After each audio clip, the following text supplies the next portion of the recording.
In today's clip, I'm going to talk about fat fire and what it entails, okay? So basically, I'll break it down into three parts. What it is, who it's appropriate for, and finally what I think the limitations are. Heyo, Zenpuck here. Another day not working for the man. Okay, so today's topic is fat fire. So, well, what is it, right? To me, fat fire is basically the extra credit version of fire, okay? You should be well past the stage where you can support yourself with the necessities of life, because fat fire is really about what you like to have rather than what you just need to have in order to live. So let's give some numerical boundaries, okay? I would define it in the US anyway. Anyone who is trying to maintain a living standard of yearly expenses of around or between 100K to 200K. Okay, so that's about 2 to 3 times the average household income. Of course, there's no real ceiling, but with these numbers, we can talk about, a range of net worth that you can back out from that annual expense range, right? So the net worth level would be somewhere between 2.5 to 5 million for the household net worth. Oh, cats here. Okay, so who is it appropriate for? Okay, really, for fat fire, this is appropriate for people who already make a good living.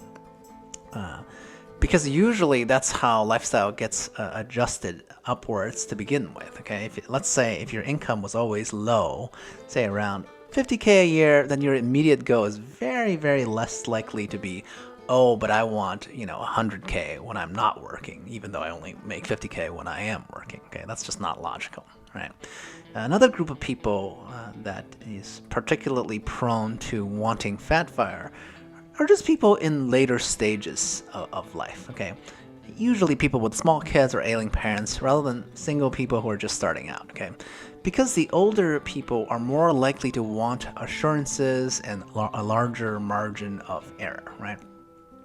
Especially relevant for residents in the coastal bubbles of the United States, as the cost of living can be significantly higher than in the middle of the country. Okay, and finally, I think really fat fire specifically is appropriate, or are in line with people who are in some ways still wanting to keep up with the Joneses. Okay, no judgment here. I say this really with no judgment whatsoever, because human beings are social creatures.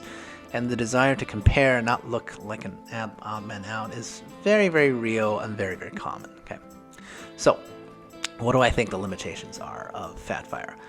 Well, the number one con really is that there's simply no upper limit as to how much luxury that one can get accustomed to in terms of lifestyle, right? And because there's no upper limit on the lifestyle, the goal in life can also be constantly increasing, right?